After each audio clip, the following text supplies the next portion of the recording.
ഒന്ന് മാറിക്കേ. എന്റെ ഈശോയെ,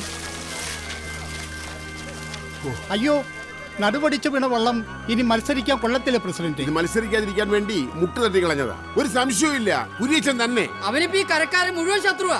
അവനെ വെച്ചേക്കരുത് പ്രസിഡന്റ്. വാടാ. ഏത് നോക്കടാ.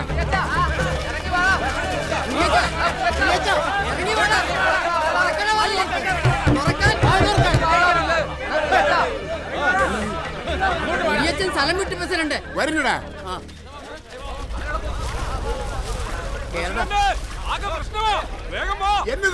എന്നതാ കാര്യം? സി ബ്ലോക്കിലെ ഗോവന്റെ ഹൗസ് ബോട്ടാരോ കത്തിച്ചിട്ടേക്കുവാ.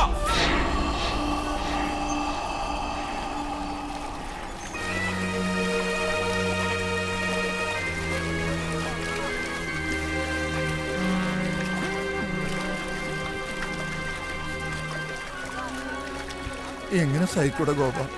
കൊലച്ചത് ചെയ്തു കളഞ്ഞല്ലോ അവൻ. ഇനി നമ്മൾ എങ്ങനെ ജീവിക്കും? കുരിയച്ച മുങ്ങി, ചക്കക്കൂട്ട് ഇറങ്ങുന്ന അവൻ അറിയാം. ഇനി ആലോചിച്ച് സമയം കളണ്ട മണിയാ. വാ സുഖു, വിജയ വാ.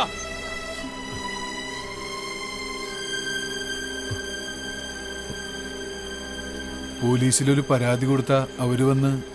പരാതി കൊടുക്കാൻ നിങ്ങളുടെ ആരുടെ ഉപദേശത്തിന്റെ കാര്യമില്ല. 10-45 ദിവസം നിങ്ങളടക്കം 100 പേര് അധ്വാനിച്ചിട്ട് എന്തായി?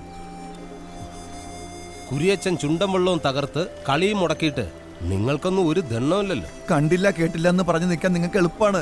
പക്ഷെ ഇത്രയും കാലം പട്ടിണിയില്ലാതെ ജീവിച്ചതേ കത്തിക്കെറിഞ്ഞിടക്കുന്ന ഈ ബോട്ട് കൊണ്ടാണെന്നുള്ള കാര്യം മറന്നുപോരുത്. ആർക്കും ഇവരോട് ദേഷ്യം തോന്നണ്ട.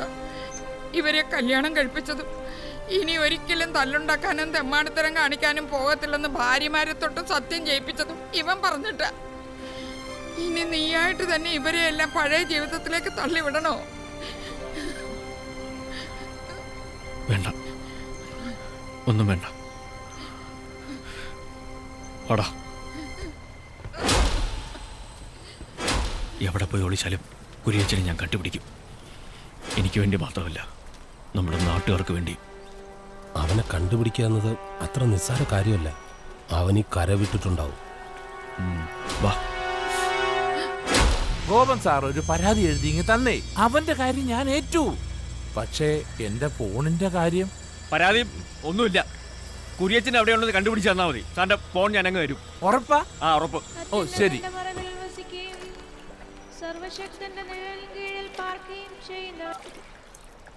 ഹലോ, നീ ആധാരമില്ലാത്ത സ്ഥലത്തിന് കച്ചവടം തുടങ്ങി. ഏത് സ്ഥലം? നിന്റെ നാടക നടിയില്ലേ രേവമ്മ, അവളെ കാണാൻ ഞാൻ പോവാടാ. അതെ, ഞാൻ ഹലോ ഹലോ. ഇത് ശരിക്കുള്ള ആധാരത്തിന്റെ കോപ്പിയാ സാറേ. മാമച്ചൻ പറഞ്ഞിട്ട് എടുത്തു കൊടുത്തതാ. ജോലി അഭിനയമായതുകൊണ്ട് ഒട്ടും കുറയ്ക്കണ്ട. തകർത്ത് അഭിനയിച്ചോ. പക്ഷെ ഈ പറയുന്ന സർവേ നമ്പറിൽ ഈ വട്ടക്കായലിന്റെ തെക്ക് കിഴക്ക് ഇങ്ങനെ ഒരു ഭൂമി ഇല്ല. കള്ളപ്പട്ടയം വെച്ച് പറ്റിച്ചതാ അല്ലേ? അയ്യോ സാറേ, മനസ്സവാച അറിയാത്ത കാര്യം പറയുന്നു. ഞങ്ങൾക്കാരെയും പറ്റിച്ചും കള്ളം പറഞ്ഞു ശീലമില്ല. ഞാനും എന്റെ ഭർത്താവും കൊല്ലങ്ങളോളം ഉറക്കമൊളച്ച് നാടകം കളിച്ച് ഊതി ഒരുക്കി ഉണ്ടാക്കിയ മണ്ണായത്. ഇവളെവിടെങ്കിലും പോയി രക്ഷപ്പെടട്ടേന്ന് കരുതിയാ ഞാൻ. നിങ്ങൾ പറയുന്ന സത്യമാണെങ്കിൽ നിങ്ങളെ ഭർത്താവ് ചതിയിൽപ്പെട്ടതാ. ഇത് സർക്കാരിന്റെ പുറമ്പോക്ക് ഭൂമിയാ. വില്ലേജ് ഓഫീസിൽ കാശ് കൊടുത്ത് ഇല്ലാത്തൊരു സർവേ നമ്പറിൽ ഉണ്ടാക്കിയ കള്ളാധാരായത്. ഇത് വെച്ച് ഈ ഭൂമി വിൽക്കാൻ പറ്റത്തില്ല. കൈവശാവകാശം കിട്ടാനുള്ള അത്രയും കാലം നിങ്ങളിവിടെ താമസിച്ചിട്ടുമില്ല. എപ്പോ വേണമെങ്കിലും സർക്കാരിനെ നിങ്ങൾ ഒഴിപ്പിക്കും.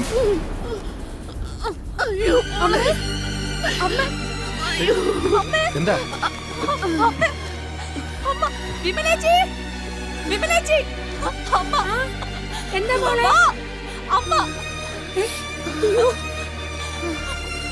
പിടിക്ക്, ഹോസ്പിറ്റലിൽ കൊണ്ടുപോകാം.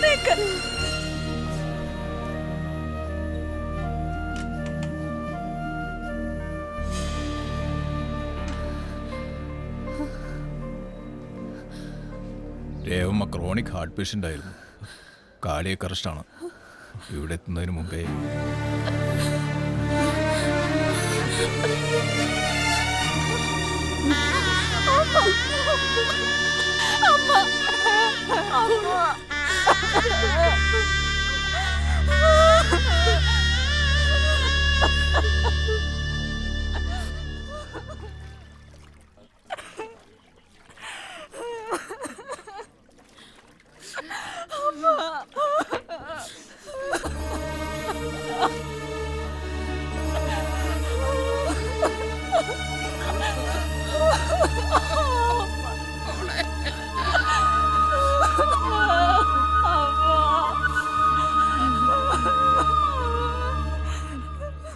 കുരിയച്ചൻ്റെ പരിപാടി ഇത് വിൽപ്പിക്കാതിരിക്കാൻ തന്നെയായിരുന്നു. രേഖകളിൽ എന്തെങ്കിലും കുഴപ്പം ചെയ്യാനായിരുന്നു വില്ലേജ് ഓഫീസിൽ ചെന്നത്. ഒന്നും വേണ്ടി വന്നില്ല. ഇത് പുറമ്പോക്ക് തന്നെ. കുരിയച്ചൻ ആഗ്രഹിച്ചതുപോലെ എല്ലാം നടന്നു. ആഗ്രഹിച്ച ഒന്നും നേടാൻ പറ്റാതെ രേവമ്മ പോയി.